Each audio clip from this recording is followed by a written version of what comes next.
ہیں کبھی آف ہو جاتے ہیں. بیک اینڈ پہ ظاہر بات چیت چل رہی ہے, معاہدے کے قریب بھی پہنچ گئے ہیں, ٹرمپ کی طرف سے بیان آ جاتا ہے, ایران کی طرف سے بھی دعوے کیے جا رہے ہیں. انسائٹس کیا ہیں اور کتنے ہوپ فل ہیں آپ کہ آنے والے اگلے کچھ دنوں میں ہمیں کوئی اچھی خوشخبری ملے, ایٹ لیسٹ کسی بھی لیول پہ کوئی ڈرافٹ شیئر ہو جائے؟ مجھے میرا جہاں تک اندازہ ہے اور میں نے جو کچھ دیکھا ہے, جو کچھ پڑھا ہے اور جو کچھ تجزیے دیکھے ہیں میں نے, اور جو کچھ بیانات خاص طور سے آئے ہیں جو رسپانسبل آفیشلز ہیں right from the side of Iran اور امریکہ, تو مجھے لگتا ہے کہ یہ جو ہے ابھی تو کسی قسم کے کوئی معاہدے کی طرف کوئی بھی نہیں بڑھ رہا ہے. دونوں فریق جو ہے وہ اس بات پر مطمئن نظر آتے ہیں کہ یہ جو ایک فرجائل قسم کا سیز فائر ہے اسے کنٹینیو کیا جائے, اس لیے کہ دونوں ایکسٹریم پوزیشن لے چکے ہیں. وہ اس سے جو امریکہ ہے یعنی ڈونلڈ ٹرمپ جو ہے وہ نیوکلیئر معاملے کے اوپر ایکسٹریم پوزیشن لے چکے ہیں, اور ایران جو ہے وہ کہتا ہے کہ کسی صورت کے اندر بھی جب تک کہ آپ بلاکیج نہیں ختم کریں گے اس سے پہلے ہم نیوکلیئر بات نہیں کریں گے. اس طرح ایک طرح کی آپ جیسے کہتے ہیں نا ایک اسٹیل میٹ ہے, اور دونوں جو کھلاڑی ہیں وہ چیس بورڈ کے ایک طرف اور دوسری طرف بیٹھے ہوئے ہیں, اور وہ یہ دیکھ رہے ہیں کہ کون پہلی بازی کرتا ہے, صحیح چلتا ہے تو ہم اس کو مار دے دیں, اس کو چیک میٹ کر دیں. اس قسم کی کوئی صورتحال بن رہی ہے. اور جہاں تک آپ نے دیکھا ہے کہ بلاکیج بھی انٹیکٹ ہے اپنی پوزیشن پہ, ایران کا بلاکیج اپنی جگہ ہے اور وہ اس بات سے بالکل فارم ہے کہ ہم کسی صورت کے اندر بھی اپنا جو رائٹ ہے اسٹیٹ آف ہارمز سے ان کے مطابق وہ فرگو نہیں کریں گے. ادھر امریکہ نے بھی اپنا بلاکیج لگایا ہوا ہے اور وہ بھی یہ کہتا ہے یعنی وہ بھی آرام سے بیٹھا ہوا ہے. تو اور جو بات چیت ہے مجھے نہیں سمجھ آ رہا کس کے درمیان بات چیت ہو رہی ہے. پہلے تو یہ طے ہوا تھا نا کہ پاکستان ایک سازش ہے اور یہ دونوں جو ہیں یہ آئیں گے اور بات چیت کریں گے. تو براہ راست بات چیت اس وقت بھی نہیں ہوئی, تقریباً بڑی مشکل سے جا کر 21 گھنٹوں کے اندر تھوڑی دیر کے لیے دونوں فیس ٹو فیس آئے تھے. زیادہ تر بات چیت جو تھی وہ تو انڈائریکٹ تھی بجلی اور پاکستان جو تھا وہ دونوں کی بات ایک کو پہنچاتا تھا دوسرے کی بات پہنچاتا تھا. تو اس سے یہ لگتا ہے کہ مذاکرات کا جہاں تک تعلق ہے مجھے نہیں لگتا کہ یہ سیریس ہے. یہ ایک قسم کی ایکلیشن کا ہو رہی ہے, یعنی وہ ایران یہ چاہتا ہے کہ امریکہ جو ہے وہ تھک جائے اور ٹرمپ جو ہے وہ بلنک کر جائے.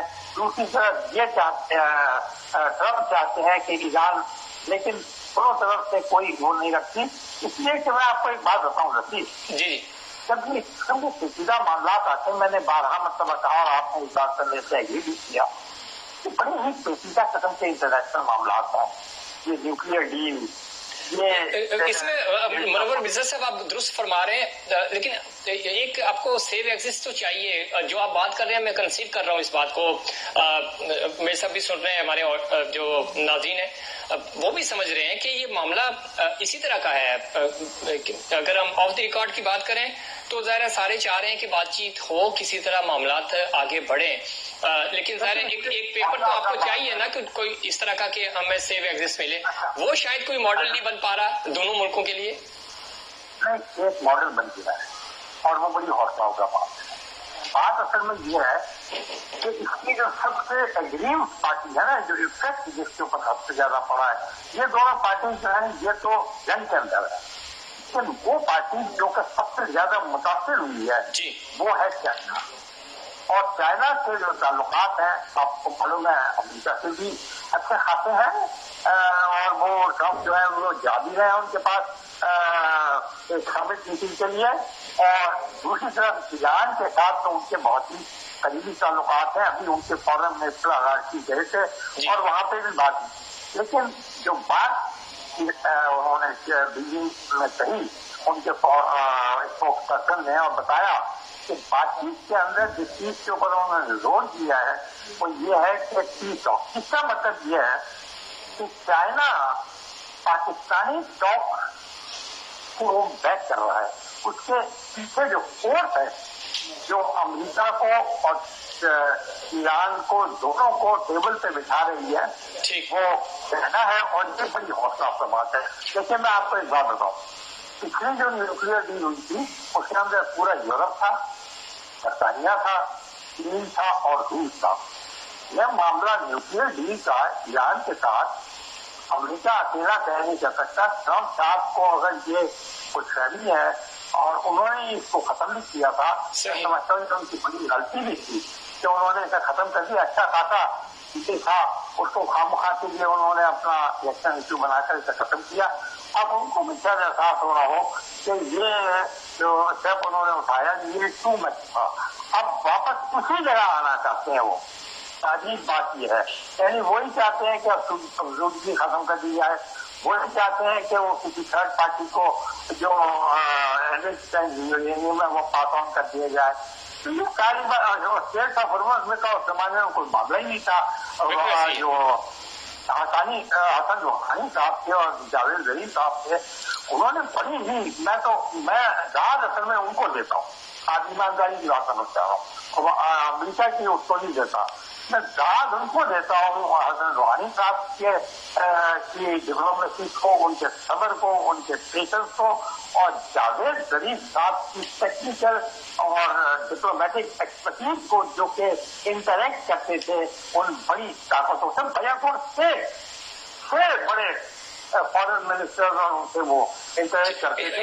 इसमें कोई शक नहीं है। जब जावेद जरीफ साहब की बार बार बात कर रहे हैं तो ज़ाहिर है जब ये 2014 में मेरी उनसे मुलाकात भी हो चुकी है, उनका बड़ा फैन हूँ। अभी हाल के अंदर ही उन्होंने फॉरेन अफेयर्स के अंदर एक बड़ा तवील आर्टिकल लिखा है और वो बड़ा गाइडलाइन आर्टिकल है ईरान के लिए भी और अमेरिका के लिए भी। इसके अंदर उन्होंने, अगर वो मैं आपसे भी गुजारिश करूंगा, अगर आपकी नजर से नहीं गुजरा तो उसे जरूर देखें। उन्होंने वो एक्सपीरियंस डालती हैं और इसमें कोई शक नहीं है। मिर्जा साहब, आप दुरुस्त निशानदेही कर रहे हैं। और ज़ाहिर जब हम लास्ट टाइम इस पे बात कर रहे थे तो आपने 2014 का जिक्र भी किया था, और ज़ाहिर उनकी एक लेगेसी है और उस लेगेसी को ईरान इवन कंटिन्यू भी कर रहा है, और जो कि अच्छी बात है। हमें भी इन चीज़ों से सीखना चाहिए। फवाद सिद्दीकी साहब, नवर मिर्जा साहब, वापस आपकी तरफ आते हैं।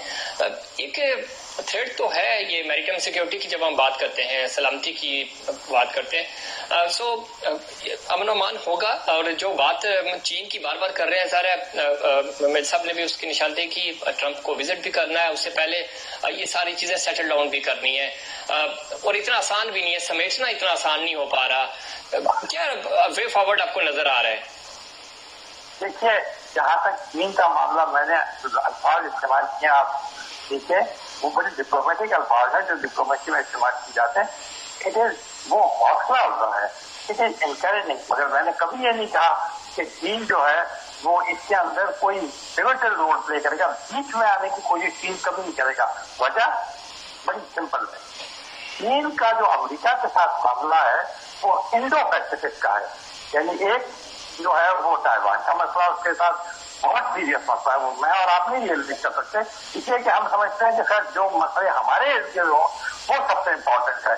लेकिन जब आप चीन और अमेरिका की बातचीत करते हैं तो उसके लिए सबसे अहम मसला जो है फौजी पॉइंट ऑफ व्यू से या पॉलिटिकल पॉइंट ऑफ व्यू से वो ताइवान है, और चाइना यकीनी चाहेगा कि उसका मसला हो। सेकेंड, टेरिफ का मसला है जो कि अमेरिका और चाइना पर।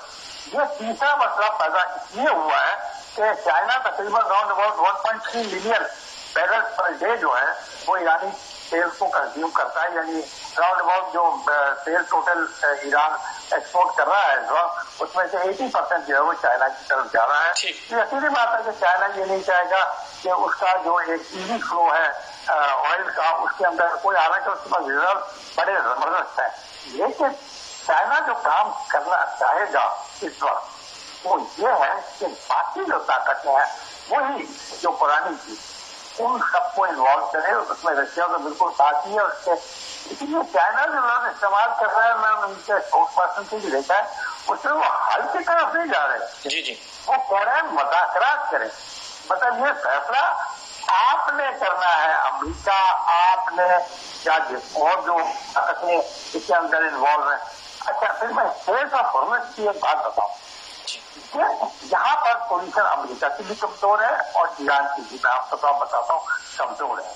जैसे जितनी स्टेट है, स्टेट ऑफ मलाका है, स्टेट ऑफ हॉर्मस है, स्टेट चनाद है, गल्फ ऑफ एडन है, अब बाबुल मंदब है, ये तमाम इंटरनेशनल मैरीटाइम उसके तहत आती है, लॉ के तहत।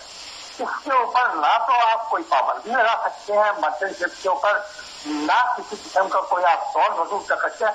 भले से आपका जो मलाका पोर्ट है वो तो दुनिया का सबसे इम्पोर्टेंट वाटर वे है, क्या मलेशिया या उस तरफ सुमात्रा इंडोनेशिया के पास है, वो ये लगा सकते हैं, कोई क्वेश्चन नहीं होता। नहीं, वो बात ठीक है आपकी मिर्जा साहब, लेकिन चूंकि जो ईरान बात कर रहा है या उनका जो मौकफ है, वो कहते थे जंग और मोहब्बत में सब जायज होता है, तो जब वो जंग मुसल्लत की गई तो फिर वो क्लेम कर रहा है, पहले तो नहीं कर रहा था। बिल्कुल मना नहीं कर रहा।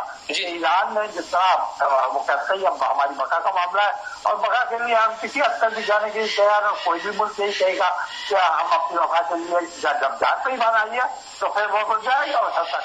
लेकिन जब आप मजाकरात की टेबल पर जाएंगे ना, तो फिर आपके लिए ये पॉसिबल नहीं। देखिए, पिछली बार भी ईरान के लिए ये पॉसिबल नहीं हुआ था, अमेरिका के लिए भी पॉसिबल नहीं।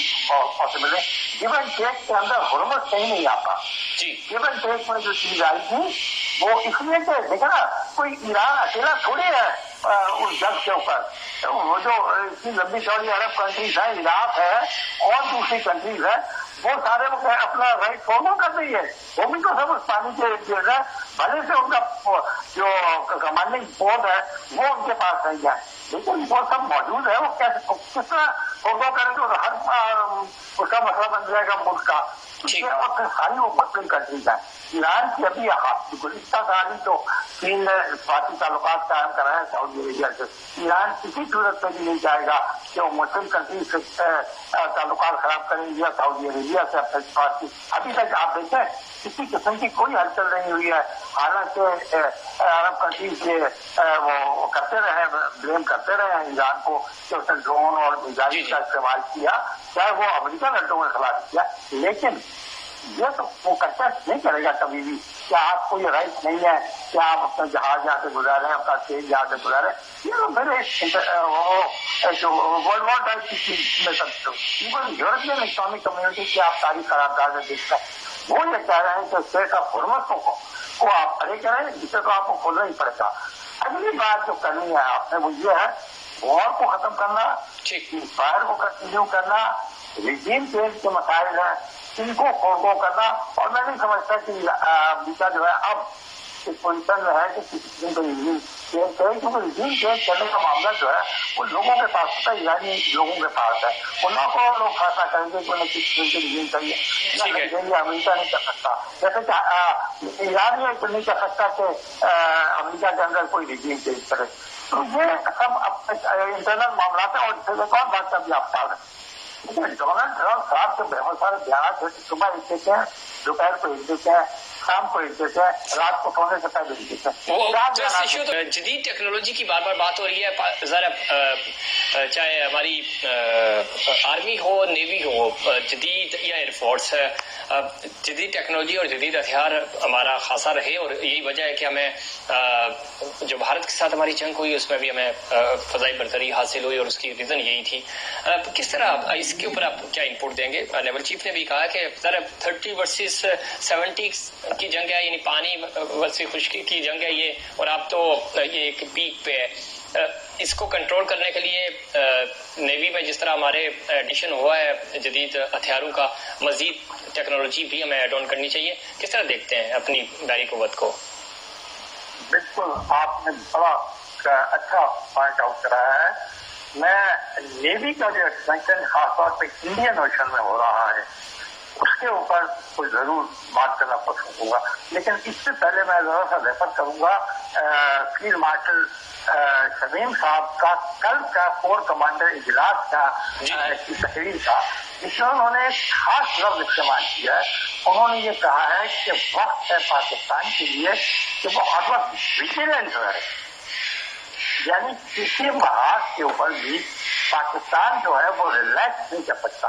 अब जैसा मैंने आपको बताया कि इंडियन ओशन जो है وہ بڑا پیوٹل اوشن ہے، دنیا کے جی اہم ترین اوشن میں ہوتا ہے شمار. آپ دیکھیں نا، ایک طرف میڈیٹرینین، ریڈ سی، دوسری طرف Pacific ocean status of Malacca کے تھرو، اور دنیا کے سارے سمندروں کو یہ کنیکٹ کرتا ہے. اس کے علاوہ یہ دنیا کے سرخیز ترین ممالک اس کے ارد ہیں، تیل کے ممالک اس کے ارد گرد ہے، اور یہ آپ سوچیں سارا کا سارا جنوب مشرقی ایشیا جو ہے وہ اس کے کنارے پر ہے.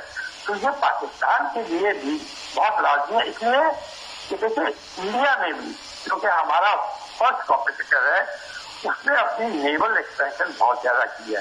بلکہ میں آپ نے جنرل کیا ہے کہ آرمی اور ایئر فورس ابھی، تو آپ کو یہ معلوم ہوگا کہ کل ہی ان کے پاس S-400 جو سسٹم ہے ڈیفینس کا، وہ انہوں نے رشیا سے حاصل کر لیا ہے.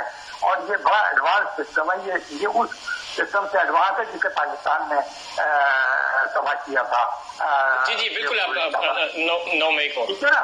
تو اب ہمارے لیے لازمی ہو گیا ہے کہ ہم ایک انڈین اوشن میں اپنی جو جہازرانی ہے اس کو ایکسپینڈ کریں. اب دیکھیے ہمارے پاس ایک پورٹ نہیں ہے، ہمارے پاس کراچی بہت امپورٹنٹ پورٹ ہے، ویری ویری امپورٹنٹ، وہ تو سب سے آپ کی جیسے کہتے ہیں شہرہ گیا. دوسرا ہمارا ایک اور ڈیپ سی پورٹ آ گیا ہے ہمارے پاس